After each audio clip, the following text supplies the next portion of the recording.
On Friday evening, a 9-year-old child was murdered along with 4 others in yet another shocking, horrific act of gun violence in America, this time in Cleveland, Texas. 2 of the women killed were discovered on top of surviving children and appeared to be shielding them from gunfire.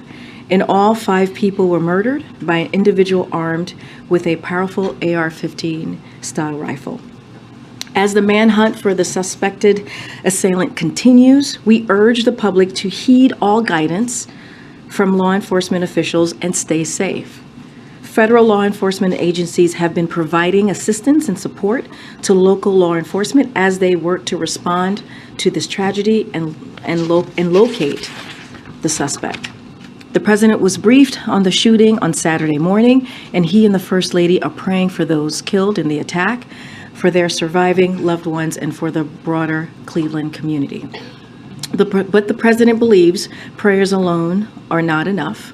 Congress must act, because what makes tragedies like this one all the more heart-wrenching is the fact that it is entirely within our power to take these weapons of war off our streets.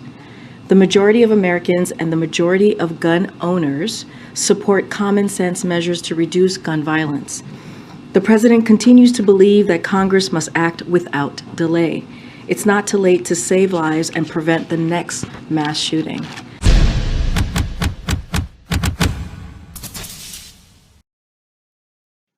You know, she likes to tell you that there's been another very scary shooting on American soil. Oh no! But what she doesn't tell you is that the shooter is a Mexican national that's already been deported several times, and his victims were from Honduras. At 11:31 p.m. Last night, we received a call in reference to an harassment here in the 100 block of Walters Road in Cleveland, Texas. The patrol units, they arrived on the scene. They found several people were shot. That number has now been increased to 5 people were shot and are now deceased. Their ages range from 8 years old to around 40. We do not know the names of the victims yet. All the victims were from the Honduras.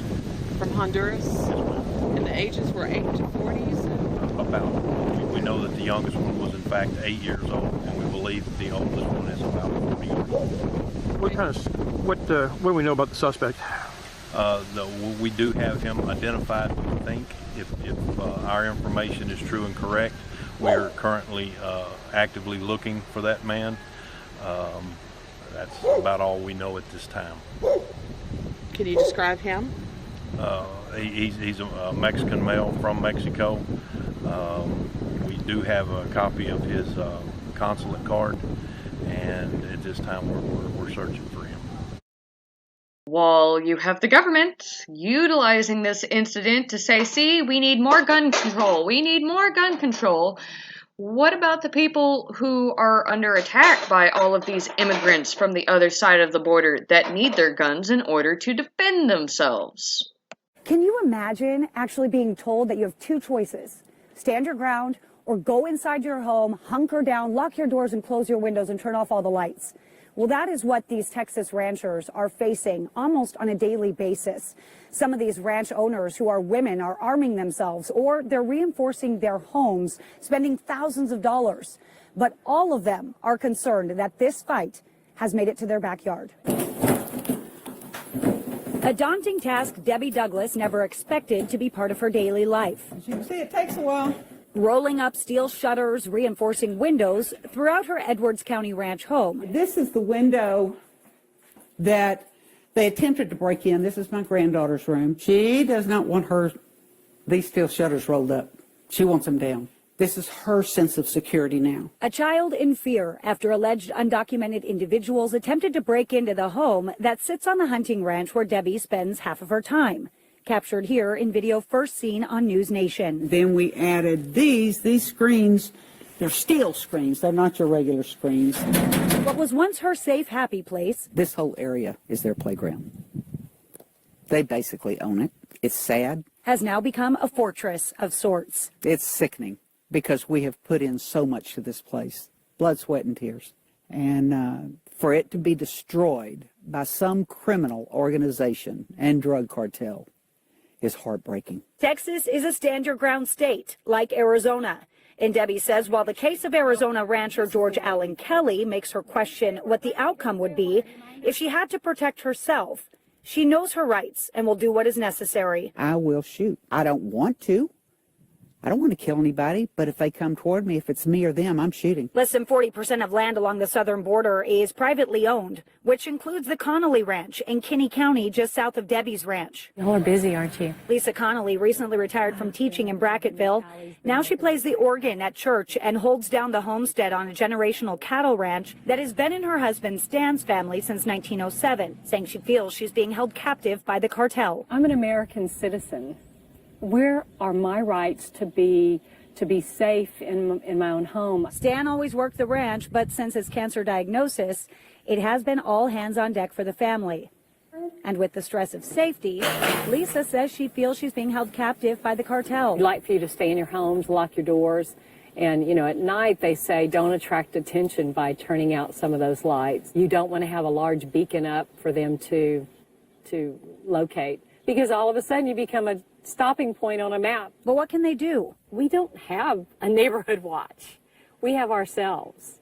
And police are not like Johnny on the spot right there, not because they don't want to be, but because of the vastness of the acreage and the miles between us. For now, both Lisa and Debbie say their first line of defense is packing a pistol. And why should we have to say, well, we don't deserve this. We're just like every other American citizen that deserves to be protected. I'm not going to fear them. I'm not going to let them run me out of here. So Lisa Connolly tells me if she absolutely had to use her weapon in self-defense, she feels supported by her sheriff here in Kinney County. Now, when it comes to Kinney County, they have actually prosecuted nearly 5,000 people for criminal trespass, and the majority of those are undocumented individuals on these ranch lands in Kinney County. Now, that is just since August 21st, 5,000 people prosecuted for crime. Women should consider getting AR-15s, because after all, your pistol is just for use until you can get to your rifle.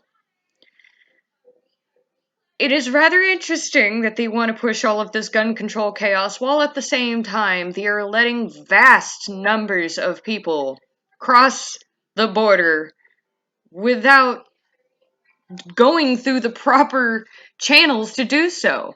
They're not trying to become U.S. citizens, they're just invading the country. Patrol says it has hundreds of migrants in custody. We're told they were detained over the past few days with another group that was trying to cross into the U.S. today. Yeah, CBS 8's Jasmine Ramirez spent the day at the border and shares what's believed to be behind this influx. We've seen what appears to be a group of migrants lined up along the border wall here in San Ysidro. We've counted a few dozen so far. Take a look at this video. You can see people right on the other side of the border wall this evening. We're waiting to hear back from Border Patrol and get more information about what we saw. This is the third day a large group of migrants tried to cross into the United States. Border Patrol officials say Friday it was nearly 90 people, more than 100 yesterday morning and about 400 detained last night. This morning there were another 200 migrants. Boy, isn't that a rather large group of strapping young men?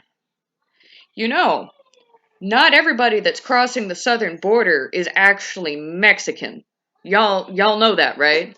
So, I learned something new today. The people crossing the southern border to get into the United States are not exclusively from Central and South America. Many of these people come from all over the world. In this case, this Border Patrol agent found these people that came all the way from India to try and seek refuge in the United States.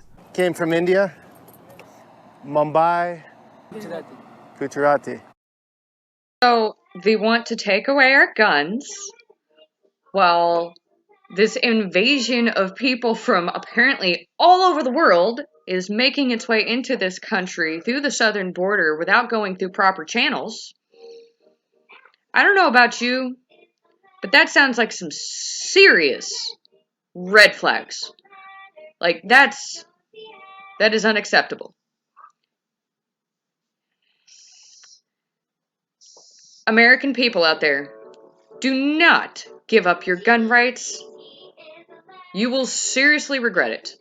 Look at all the other places around the world that have given up their gun rights, and look what happened to them. It never ends well.